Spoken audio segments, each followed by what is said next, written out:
Hey guys, what's going on? Back in Handyman back, and just wanted to show you a little project.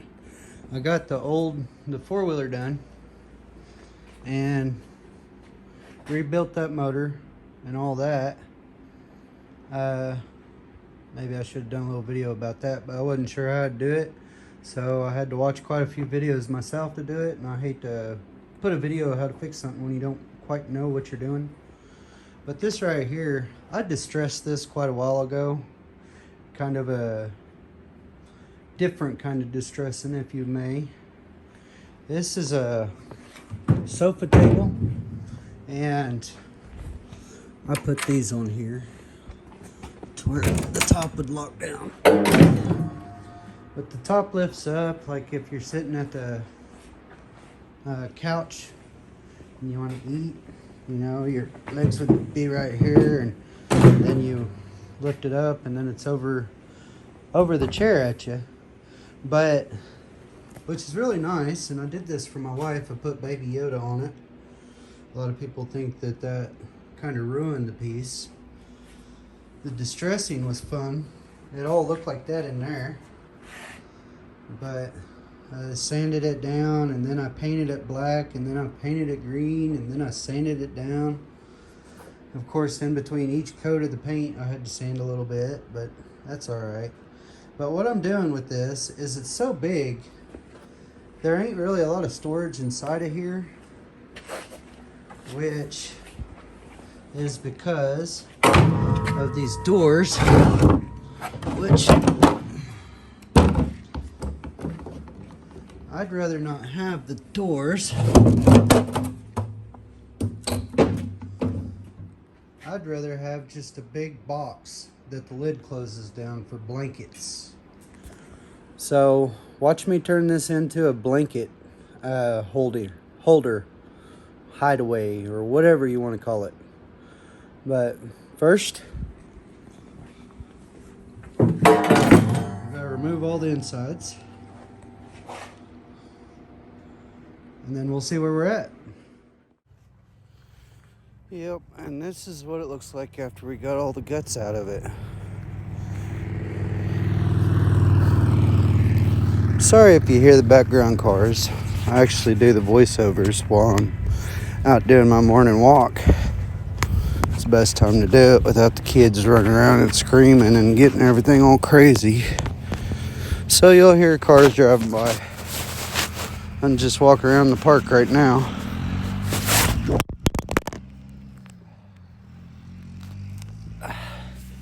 And that was me dropping my phone.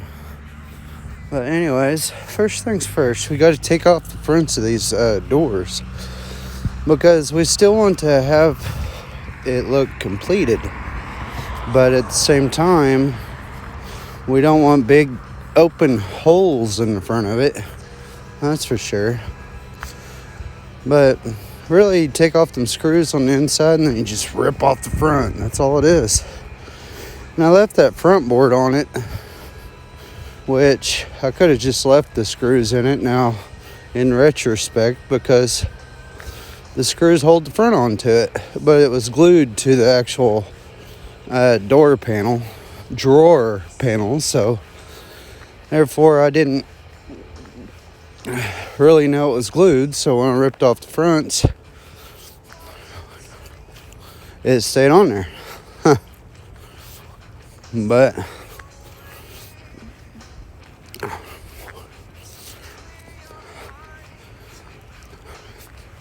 turn it up on its side so that I can actually put the doors under it. I left the handles on the drawer fronts, so that I could actually prop them up in there to where it holds it in, to where I could see if they were fitting and how they go on there. That right there is just a board that I used from the inside that was pulled out. It had the squared off part that enclosed the drawers. Well, that's the back squared off part that went down, and it fit right in there perfectly. I just put it across there and put the screws on each side of the drawer to hold the board down to it.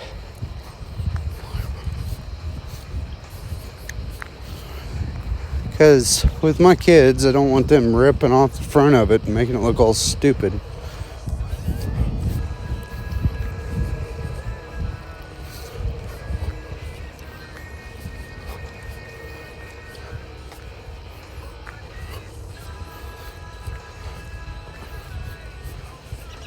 Definitely wanted to make this so that the kids don't tear it up. This piece was actually sold at auction, and it sold for $1.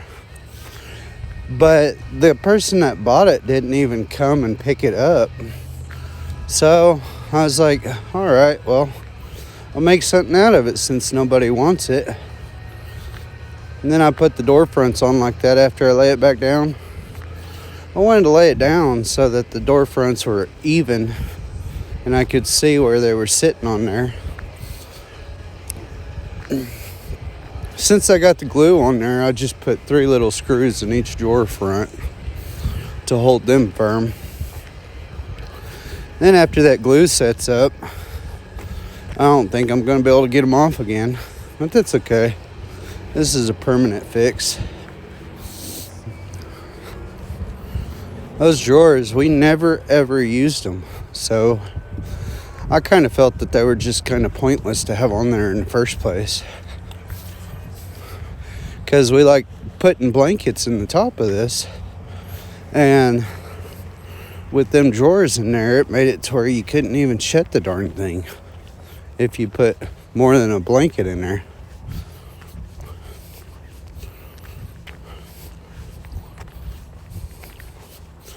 Yeah, it was crazy. We did this auction when we had our old store, me and my mom. And this sold. I was thinking, oh, okay. We were trying to clear out the building so we could sell the building. And people didn't come pick it up. Like, why are you going to bid $1 on something and not come get it? Right here, I just measure the insides. See how much wood I need. I just write it on the wood there. That way I don't forget. I forget my measurements all the time. It's horrible. And then since I didn't have one big piece of plywood, I didn't want to cut up one of my big 4x8 sheets, especially with the price of plywood nowadays.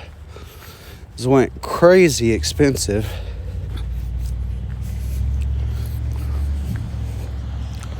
But yeah, I just used scrap wood for pretty much all the inside.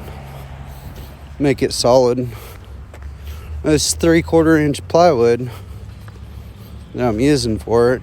This black one is a piece I had for a table.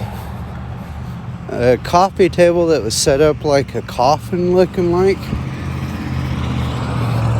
Man, these cars are noisy. But yeah, this black top was on a coffee table that sold at that same auction. Same thing with that. A person bid $1 on it and they didn't come get it. So I took that table and repurposed it, put a piece of solid plywood in the top of it instead of this one that had a big hole in it. And then I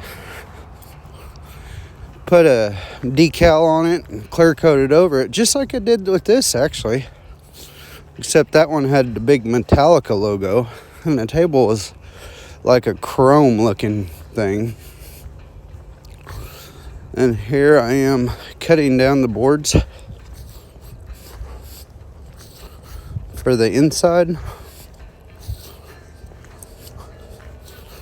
And I'm kind of glad that I used the 3/4 inch wood because my kids will probably climb in it and stand around and jump in it and stuff. Well, I want to make the bottom of this as solid as possible because I'm scared of them doing stuff like that.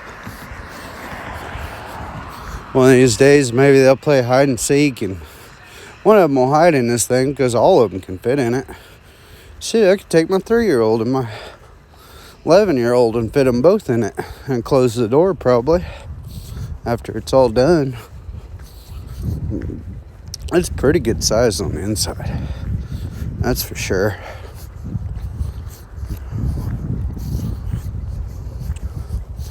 Then when I laid them out, I just wanted to make sure they were going to fit inside there before I went through and put the bottom in, because I have to create a bracing that we set the bottom of the inside on.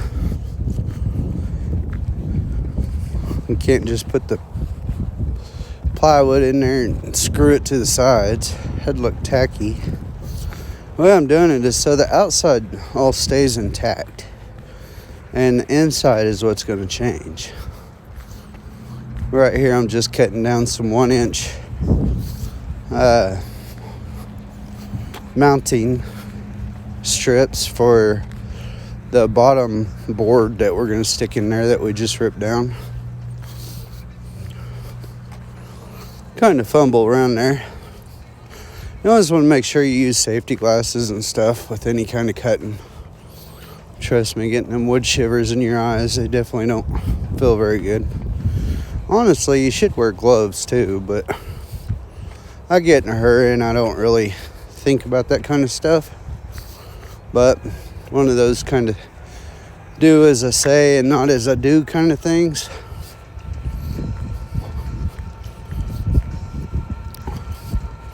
So I just rip them down. Cut them a little shorter to where they'll fit inside the leg or the leg attachment parts.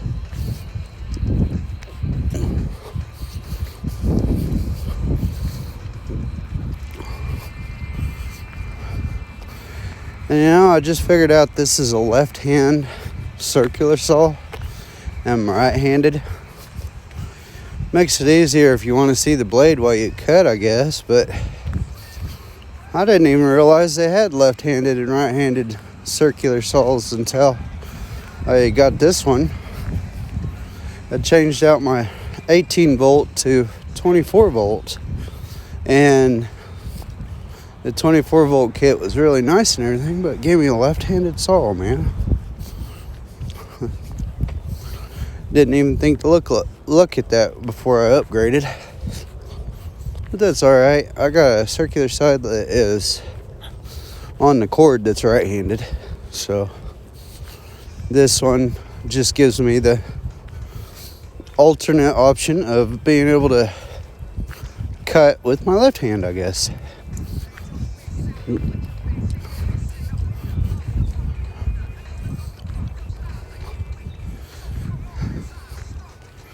Of course, I don't just store all the measurements in my head. I have to cut each little piece and measure each little bitty piece. I'll forget. Each piece I put on there, I like to make it to where it isn't going to come off, which might kick me in the butt on down in the future, but considering this is a piece that nobody even wanted before, and I'm making it something that is actually usable in the house so I don't have to get rid of it. They're only 1 1/4 inch screws, which since the boards on the outside are 3/4 and the little strips that I put in there for the bracing of the bottom were 3/4. That's just as long as I needed. A little bit less, actually, because that would be 1.5 inch thickness. And this just here is 1 1/4 inch. So that's definitely a benefit. I try to use all the screws and everything I pulled out of it. Some of the screws are like 3/4 inch, and couldn't really use them much for anything.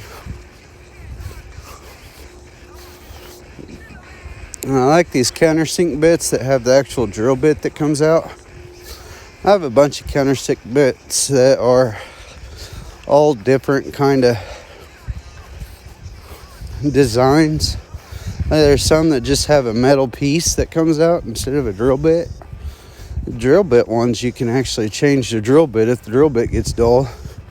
And the other one that has the long tapered metal piece in place of the drill bit, once that gets all dull and messed up, I guess you got to figure out how to sharpen it or something.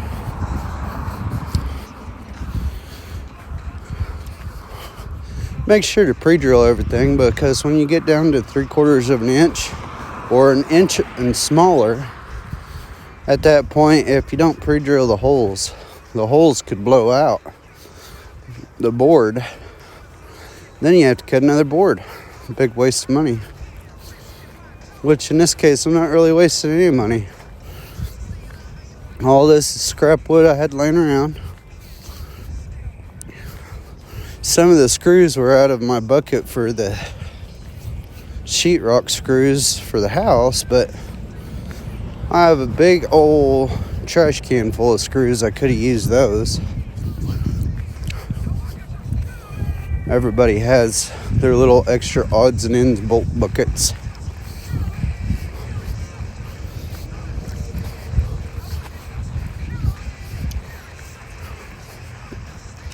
See, those are for the sides. Then I got the board coming through the center. Since I didn't want to go through the outsides of it, I put the board in the center and screwed it to the sideboards first. That way it'd be good and solid and just give kind of a cross brace, since it's 2 pieces of plywood going in instead of 1.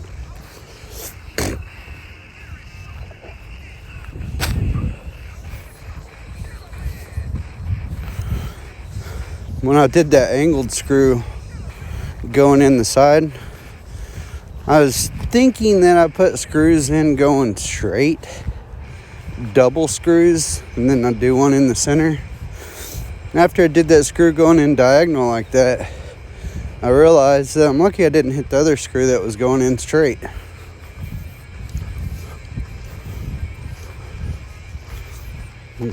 I think the most time-consuming part of all this is pre-drilling and putting in the screws. I could have got a little brad nailer or something like that, because it would have been a lot faster. I didn't feel like pulling out the brad nailer and all that, so I just glued them in there and screwed them.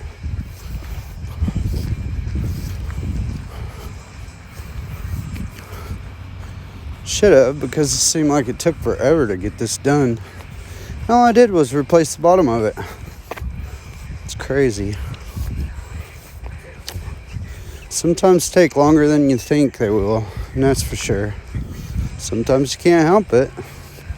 It's okay, just as long as you keep a good state of mind and keep at it. You'll either get it done or get tired of trying.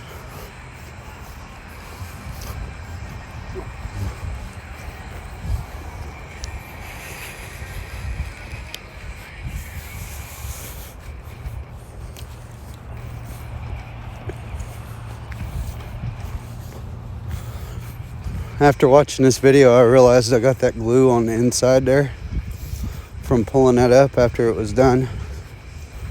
If you notice, I clamped all the sides on before I pre-drilled and screwed them to the sides. That's because I didn't want them to move.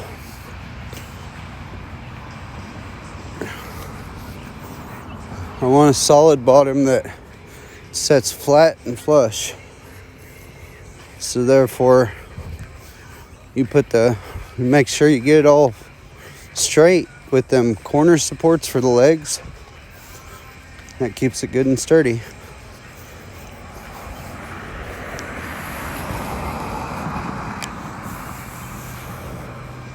Now this thing here, the reason that I have to wiggle it around, it's not good to sit there and drag it, because the corner supports for the legs will actually blow out the wood and make it to where you have to redo the whole corner supports.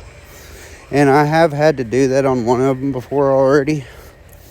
So this table's been fixed over and over. The main reason we kept this table all this time is because you can set it at your couch and you can eat your dinner by pulling this table up, and it puts it right over your lap. So it's kind of like a big TV tray. Comes in really handy for stuff like that.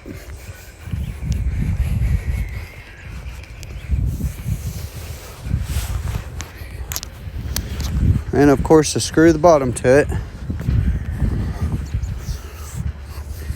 I didn't worry about screwing or gluing the bottom to the support boards because I figured the screws would be plenty. I mean, the inside of this isn't going to be seen, so I'm not even going to paint the inside. If I wanted to get all fancy and on down the road, I could take and create another set of supports and put a board on top of it, and you could actually put the board on top of it and have like a 2-inch gap there if a person had weapons or anything like that, and make a concealed piece of furniture to where you can put storage in there that nobody would know was there. I thought about doing that, but all I'm using it for is blankets. So there ain't really no need to go about doing all that. You notice how I put the white part in towards the front where the drawers used to be? That's because the top covers that up. So, I mean, if I wanted to, I could paint the inside or line it with hardy board or something to make it all inside. I don't know if that's called hardy board. I know hardy board is for ceramic tile. You put it down before you put the tile down. But there is a board that is really thin. It's like a 1/4 inch thick. And you could seriously line this on the inside with it, and nobody would ever know. It'd be a good solid inside. This is what it looks like after it's all set up and had the bottom done on it. Now you just close the top like that, see? Pretty nifty in the front, stays on, good and solid. Now those little catches that I put on the back of it to hold the top down, I found that those ain't really strong enough whenever you lift it by the top and stuff to hold the top down. So I use these ratchet straps to strap it closed before I move it anywhere.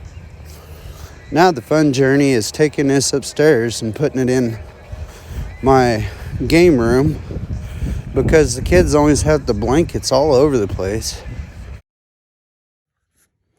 See, now we have a little hideaway for our blankets and pillows that go upstairs for our movie room. So it's got 3 blankets in it. It's got 2 pillows. I could have painted the inside. I could have made a hideaway in the bottom of it. But I just wanted to make this thing useful. Thanks for watching.